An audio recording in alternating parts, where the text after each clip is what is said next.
को। और अगर आप लोगों ने प्रीवियस एपिसोड्स नहीं देखे तो लिंक आपको डिस्क्रिप्शन में मिल जाएगा, आप जाकर देख सकते हैं। एपिसोड के स्टार्ट में हम देखते हैं कि कांग और यानो की किस आने वाली थी, क्योंकि कैंग बहुत ज्यादा ड्रंक थी पर उनकी किस नहीं होती बल्कि उसकी शोल्डर पे सो जाती है। अब जब नेक्स्ट मॉर्निंग उसकी आंख खुलती है तो अचानक से उसके दिमाग में डार्क वाले इंसिडेंट्स आने लगते हैं। वो चौंक कर उठ जाती है और कहती है कि क्या था, क्या ये बुरा ख्वाब था। ये सीन में सीओ के साथ देखते हैं जहाँ पे वो उससे पूछती है कि कल रात क्या हुआ था, ये सभी लोग अपने अपने घर चले गए थे, जिसपे वो कहती है कि हाँ सभी लोग चले गए थे। तो वो पूछती है कि और यू नो, जिस पर वो जवाब देती है कि हाँ वो बेचारा तुम्हें ढूंढ रहा था, लेकिन मैंने उसे बता दिया था कि तुम जब भी ड्रंक होती हो तुम अपने ऑफिस जाती हो, इसीलिए वो तुम्हारी ज्यादा फिक्र ना करे और आराम से अपने घर चले जाए। सीन शिफ्ट होता है कैंग की ऑफिस में, जहाँ पे यूनो उसे कुछ बता रहा था पर कैंग का दिमाग तो अभी तक रात वाले इंसिडेंट में उलझा था। इसीलिए वो यूनो से पूछ लेती है कि क्या कर रात को तुम यहाँ ऑफिस में आए थे। वो तो साफ मना कर देता है कि नहीं मैं नहीं आया था। इसके पास एक कॉल आने लगती है तो वो बाहर चला जाता है। कैंग भी उसके फोन को देख रही थी, तंग से कुछ याद आता है और वो याद करती कि पहले तो उसके फोन पे एक स्टिकर हुआ करता था लेकिन अब वो वहाँ पर नहीं है। बाद में कैंग नोटिस करती है कि उसके साथ कुछ और चीजें भी होनी है, जैसे कि वो एक मीटिंग में थी और मीटिंग के दौरान उसका पैर नीचे गिर गया था। तो यूनो उसकी हेल्प करने के लिए फौरन से आगे बढ़ता है। हाँ उसे ही देख रही थी, तभी से रात वाले सीन याद आता तो वो जल्दी से पीछे हटती है। तो सभी एम्प्लॉइज उसे ही देख रहे थे तो वो उनसे भी से झूठ बोल देती कि मैंने यहाँ पे एक बग को देखा था। वह जिसके बाद वो यूनो का जो फेस था वो स्केच भी करती है पर वो किसी को बता रही है और चुपके से करती है। जिसके बाद वो एक मीटिंग के लिए जा रही होती तो यूनो से कहता है कि मैं भी चलता हूँ। तो कैंग उसे मना करती है पर वो भी यूनो था वो कहाँ मानने वाला था, इसलिए कैंग जबरदस्ती उसे उसकी सीट पे बिठाती है और जल्दी से वहाँ से भागती है। अगले सीन में कैंग कांगसो के स्टोर पे आती है और वहाँ पे एक ड्रीम के बारे में एक बुक पढ़ रही थी, क्योंकि उसे अभी भी लग रहा था कि रात को जो कुछ भी हुआ तो वो बस एक ड्रीम था। तभी कैंग से मिलने के लिए प्यूर भी वहाँ पर आती है। तो कांग उसे पूछती है कि बच्चे क्या तुम रोज यहाँ पर आती हो, जिसपे प्यूर कहती है कि मैं बच्ची नहीं हूँ। तो वो उसे पूछती है कि अच्छा ठीक है, वैसे तुम आज क्या पढ़ोगी। तो वो उसे बताती है कि मैं तो आइसक्रीम के बारे में पढ़ रही थी, वैसे यहाँ पास में एक नया आइसक्रीम स्टोर खुला है, क्या आप मेरे साथ चलेंगी। तो कैंग ने भी उसे हाँ कर दिया था। बिल कांग को भी बता देती है कि हम लोग वहाँ जा रहे हैं। वह इसके बाद हमें दोनों कोई आइसक्रीम शॉप पर देखते हैं। कांग बिल से पूछती है कि वैसे तुम्हारा नाम क्या है और तुम्हारी एज भी। तो बाद में बिल ने उसे अपना नाम और एज बता दी थी, जिसपे कैंग उसे कहती है कि वैसे तुम्हें अजनबियों के साथ नहीं घूमना चाहिए, ऐसे वैसों के साथ। जिसपे बिल कहती है कि हाँ मैं जानती हूँ, मेरे पापा ने मुझे बताया है, लेकिन आप ऐसी वैसी थोड़ी ना है, मुझे आप पसंद है। तो कैंग कहती है कि ठीक है, लेकिन तुम मुझे इस तरह से कहना बंद करो, मुझे ऐसा फील हो रहा है जैसे मैं बहुत बड़ी उम्र की वुमेन हूँ, तो मुझे अपनी बहन भी कह सकती हो। जिसपे ब्यूल भी कहती है कि ठीक है। वाइज जिसके बाद अब कांसू और सियोन को देखते हैं। कांसू से बता रहा होता है कि आजकल कैंग और ब्यूल वो दोनों काफी क्लोज आ रहे हैं, वो जो साथ स्टोर में भी गए थे। जिसके बाद वो यूनो और कैंग की बात करने लगता है कि वो दोनों अच्छे कपल बन सकते हैं, लेकिन सियोन उसे ऐसी बातें करने के लिए मना करती है। उसके बाद हम कंपनी का सीन देखते हैं जहाँ पे कांसू आराम से सोया हुआ था तो उसके पास योंसू आता है और उसे इस तरह सोने के लिए मना करता है, उसे जगह रहने को कहता है। तभी हम एक आदमी को देखते हैं जिसके पीछे पीछे गैंग भी थी। तो पूछता है कि नया क्लाइंट कौन है। तो आगे उसे बताता है कि इसका नाम संगू है और ये एक न्यू ब्रांड कंपनी की सीईओ है। वही हम संगू को देखते हैं जो कि कैंग से बात कर रहा था और उसे बताता है कि हम अपनी कंपनी के लिए एक एक्सपर्ट और बेस्ट कैंडिडेट को चाहते हैं। तो कैंग कहती है कि ठीक है, हम ऐसे ही कैंडिडेट को ले आएंगे। बाद में कैंग इस बारे में यूनो से बात कर रही थी, जिनकी सास भी होती है। बाद में वो लोग गोहियों को बुला लेते हैं और उसे इस कैंडिडेट को लाने का काम देते हैं। जिसके बाद हम ली को देखते हैं जो कि बुक पब्लिशिंग कंपनी में आया हुआ था और यहाँ के डायरेक्टर से मिलता है। एक्चुअली वहाँ से कुछ इन्वेस्टमेंट के बारे में बात कर रहा था। अब जब वो बाहर आते हैं तो बाहर एक पिक्चर बुक को देखता है जो उसे बहुत पसंद आती है। तो डायरेक्टर उसे बताते हैं कि ये एक राइटर ने लिखी है जो कि वहाँ बैठी है, ये वो बेस्ट है, लेकिन ये बुक सेल नहीं हो रही। अब सुयान भी ली को देख लेती है तो ली भी उसे देख के कहता है कि अरे ये तो तुम हो। जिसके बाद वो दोनों ही एलिवेटर में होते हैं। ली उससे पूछता है कि तुम वही हो ना जिसने मुझे फादर कहकर पुकारा था। तो सुयान उसे कहती है कि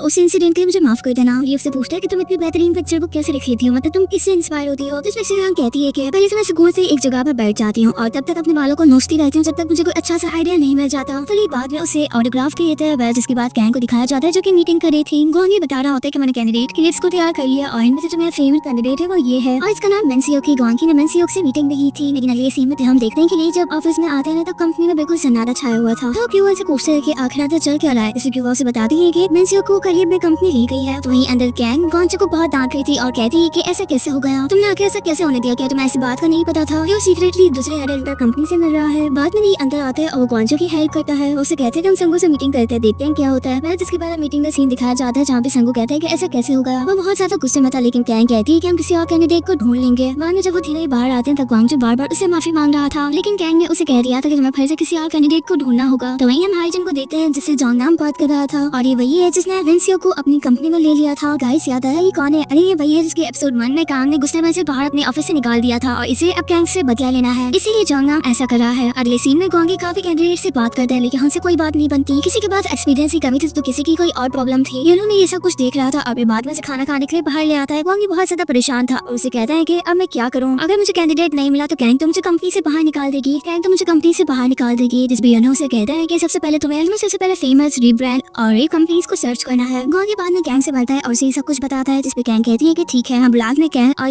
वो दोनों ही अपना अपना काम कर रहे थे, उनके अलावा इस कंपनी में कोई नहीं होता। लेकिन तभी कैंग नोटिस करती कि इसके ऑफिस में नीचे एक स्टिकर गिरा हुआ है जो कि और कोई नहीं बल्कि के फोन का होता है। अब मुझे पता चल गया था कि उस रात वाकई में उसके ऑफिस में आया था। तो वही किसी काम के लिए कैंग के पास आता है, लेकिन वो यहाँ पर नहीं होती बल्कि वो तो बालकनी के पास खड़ी थी। तो वो उसके पास आता है और कहता है कि आप यहाँ पर पर क्या कर रही है, यहाँ पे बहुत ठंड है। जिसपे कैंग कहती है कि तुम मुझसे मेरे ऑफिस में आए थे और उसके स्टिकर को भी दिखाती है, जिसपे यूनो कहता है कि हाँ मैं आया था। तो कैंग कहती है कि तुमने ऐसा प्रिटेंड क्यों किया कि तुम्हें कुछ भी याद नहीं है, तुम्हें पता ही नहीं है कुछ भी, तो मुझे ये बताओ कि तुम्हें कितना याद है। जिसपे यूनो कहता है कि आप मुझे बताएं कि आप मुझे कितना याद कराना चाहती हैं। वो कैंग कहती है कि अब तुम समझो कि तुम मेरे ऑफिस में आई नहीं और कभी आप दोनों के बीच ऐसा कुछ हुआ ही नहीं था। यूनो भी कहता है कि ठीक है। अगली सीन में ब्यूल को दिखाया जाता है जो कि अपने घर पर होती है और अपने फादर से कहती है कि मैंने आपके फोन पे नया स्टिकर लगा दिया। तो यूनो भी शावर लेके जब बाहर आता है तो उस स्टिकर को देख रहा होता है और बाद में कैंग की बात को याद करता है कि उसने क्या कहा था। वहीं कैंग भी अपने घर पे लेटी लेटी ही सब कुछ याद कर रही थी। अगली सीन में गॉन्ग जी को देखते हैं जो कि मार्केट में आया होता है। तो उसके पास यूनो भी आता है और उसे कहता है कि तो क्या तुमने वो किया जो मैं तुम्हें करने के लिए कहा था। तो गॉन्ग उसे बताता है कि मैंने रिपेयर कंपनी की तलाश कर ली है, उसकी शॉप इसी मार्केट में है, उसे तलाश करना होगा। बस उसके बाद वो दोनों ही ढूंढने लगते हैं तो आखिरकार उन्हें वो शॉप मिल जाती है। वो लेडी थी शॉप के अंदर अपना काम कर रही थी, तो बाद में वो दोनों ही अंदर आते हैं। उसके काम को देख के वो बहुत ज्यादा इंप्रेस होते हैं और उसे अप्रिशिएट भी करते हैं और बाद में उन्हें बताते हैं कि हम कौन है। वैसे उसके बाद वो मूविंग कैंग के साथ मीटिंग कर रही थी। वो लेडी बताती है कि मैं तो बस सिलाई का काम करती हूँ, मैं कभी भी एलिमेंट्री स्कूल में भी नहीं गई, मुझे ये लगता है कि मैं कंपनी में काम कर पाऊंगी। जिसपे वो लोग कहते हैं कि आपके पास स्किल्स है, बस वही काफी है, आपको उसके लिए कॉन्फिडेंट होना चाहिए, हम आपके जवाब का वेट करेंगे। अगले सीन में हम यूनो को देखते हैं जो कि ब्यूल के सामान को पैक कर रहा था क्योंकि वो ट्रिप पर जाने वाली है। ब्यूल उसे कहती है कि अब आपको इंडिपेंडेंट हो जाना चाहिए, आप हमेशा ऐसे मेरे साथ नहीं रह सकते, आप एक गर्लफ्रेंड क्यों नहीं बना लेते, उनके साथ डेट पे जाएं। आज से भी फ्राइडे नाइट है, आगे फ्राइडे नाइट बहुत अच्छी होने वाली है। अब यूनो को तो समझ ही नहीं आया था कि ब्यूल ऐसी बातें क्यों कर रही है। बाद में वो किंडरगार्टन आ जाते हैं और स्विमिंग भी वहीं पे होती है, जिसके बाद वो लोग बच्चों को छोड़ देते हैं। अगले सीन में यूनो जब कंपनी आते तक सीओ पे वहीं पर होती है और उसे कहती है कि अब तो फ्राइडे नाइट है, तुम फ्री हो गए हो ना क्योंकि बच्चे भी ट्रिप पर गए हैं। तो यूनो उसे कहता है कि तुम्हें कैसे पता, क्योंकि मैंने तो कांसू को नहीं बताया। तो बात घुमा देती है और कहती है कि मुझे बताओ कि क्या आज रात की तुम्हारी कोई प्लानिंग है, और अगर नहीं तो चलो मेरे घर डिनर पर चलते हैं। बाद में वो ली को भी डिनर के लिए इनवाइट करती है, जिसपे यूनो कहता है कि एक काम करो तुम सभी लोग मेरे घर पर आ जाना, हम वहाँ पर डिनर करेंगे। सिर्फ बाद में गैंग के पास आती है और उसे भी यूनो के घर पर डिनर करने का कहती है, लेकिन गैंग मना कर देती है। उसके मना करने के बाद अब यूनो आता है और वो भी उसे अपने घर पर डिनर के लिए इनवाइट करता है। साथ मुझे ये भी कहता है कि मैं आपके लिए घर का बना हुआ खाना आपको खिलाना चाहता हूँ। अगली सीन में गैंग एक मीटिंग से जब अपने घर वापस आती है तो फ्रिज ओपन करने के उसे पता चलता है कि उसके पास खाने के लिए कुछ है ही नहीं। बाद में वो यूनो के घर के पास आ गई थी और बेल बजाती है। यूनो भी बाद में डोर ओपन करता है और गैंग को देख के उसे कहता है कि डिनर तो कैंसिल हो गया, ग्रुप चैट में पहले बता दिया गया था, शायद तुम ग्रुप में नहीं हो। तो गैंग कुछ भी नहीं कहती और वहाँ से जा रही होती है, जिसके पास यूनो आता है और उसे कहता है कि चलो कोई नहीं, हम दोनों एक साथ में खाना खा लेते हैं। तो गैंग उसे मना कर देती है, कहते हैं कि मैं तो बस पास से गुजर रही थी, तभी यूनो की नजर उसके सामान पर जाती है तो जल्दी से उसे अंदर ले आता है। अब गैंग को देखते हैं जो कि यूनो के घर पर बैठी हुई थी, लेकिन वो कुछ उलझी थी, जिस पर यूनो से पूछते हैं कि क्या तुम अनकंफर्टेबल हो, तो वो मना करती है। अब जब वो इस चीज देखने के लिए खड़ी होती है तब उसके पैर के नीचे एक टुआया आता है, जिसकी वजह से बहुत शोर हो रहा था। तो गैंग घबरा जाती है, उसे पता ही नहीं होता कि ये कैसे बंद होगा। तो उसे कहता है कि इसे ऐसे ही छोटे खुद ब खुद बंद हो जाएगा और वो वाकई में थोड़ी बाद बंद हो गया था। वैसे उनकी माँ उससे बात कर रही थी और उसे कहती है कि आज तो यूनो अकेला है, तुम इसके पास जाना चाहिए, अगर तुम ऐसा नहीं करोगी तो तुम्हारे हाथ से निकल जाएगा। इमेजिन करो कि अगर उसने किसी और को अपने घर पे बुलाया होगा और अगर वो उसके साथ डिनर कर रहा होगा तो सुयन कहती है कि ऐसा नहीं होगा। वही हम गैंग को देखते हैं जो कि खाना खा रही थी, यूनो उसे खाना खाते हुए देख रहा था, जिसपे गैंग कहती है कि खाना तो बहुत लजीज है, तुमने ये बनाना कहाँ से सीखा। तो बताते हैं कि मैं 30 साल से खुद खाना बना रहा हूँ। जिसपे गैंग कहती है कि क्या तुम जब से एलिमेंट्री स्कूल में तब से ये दे हो। यूनो कहता है कि हाँ तुमने बिल्कुल सही गैस किया। जिसपे गैंग कहती है कि गुड, तुमने अच्छा किया। यूनो उसके हाथ को पकड़ता है और उसपे एक स्टैम्प की तरह स्टिकर जो था वो लगा देता है और कहता है कि तुमने भी बहुत अच्छा किया, ये मतलब कॉम्प्लीमेंट दे रहा हूँ। थोड़ी देर बाद यूनो के पास ब्यूल की कॉल आती है, जिसपे गैंग कहती है कि अब मैं चलती हूँ। तो यूनो कहता है कि नहीं अभी नहीं, अभी केक बाकी, तुम वेट करो, मैं अभी आया। यूनो बाद में ब्यूल से बात करने के लिए चला गया था, तो वहीं गैंग बाहर बैठी कुछ उसको देख रही थी। थोड़ी देर बाद जब यूनो बाहर आता है तो वो देखता है कि गैंग तो मजे से सो गई है। फिर तो वो बर्तन वॉश करता है, जिसके बाद वो गैंग को ब्लैंकेट उड़ा देता है, जिसके बाद अपने रूम में चला गया था। वैर अब नेक्स्ट मॉर्निंग जब गैंग की आंख खुलती है तो वो सन को देखती है और अचानक से जल्दी से खड़ी हो जाती है। उसके पैर के नीचे यूनो का हाथ है जो कि पूरा कुचल जाता है। वहीं गैंग अपनी धुन में कह जा रही थी कि सर निकल गया, टाइम कितना हुआ है। फिर यूनो को भी होश आता है और वो याद करता है कि ब्यूल ने जाने से पहले क्या कहा था कि फ्राइडे नाइट होगी, गर्लफ्रेंड बनाओ और उसके साथ डेट करो। जिस वजह से ब्यूल जाते जाते अलार्म भी ऑफ करके गई थी, तो दोनों जल्दी से घर से निकलते हैं। यूनो भागते भागते गैंग के पर्स को भी ले आया था। अब जब वो दोनों एलिवेटर में होते हैं तब गैंग उसे पूछती है कि अगर रात हम दोनों के बीच कुछ हुआ था। तभी एलिवेटर का डोर ओपन होता है, सामने ब्यूल होती है और साथ सियोन भी होती है और सियोजन भी होता है। तभी गैंग को पता चलता है कि ब्यूल तो यूनो की बेटी है। तभी मिला के एक सीन दिखाया जाता है जब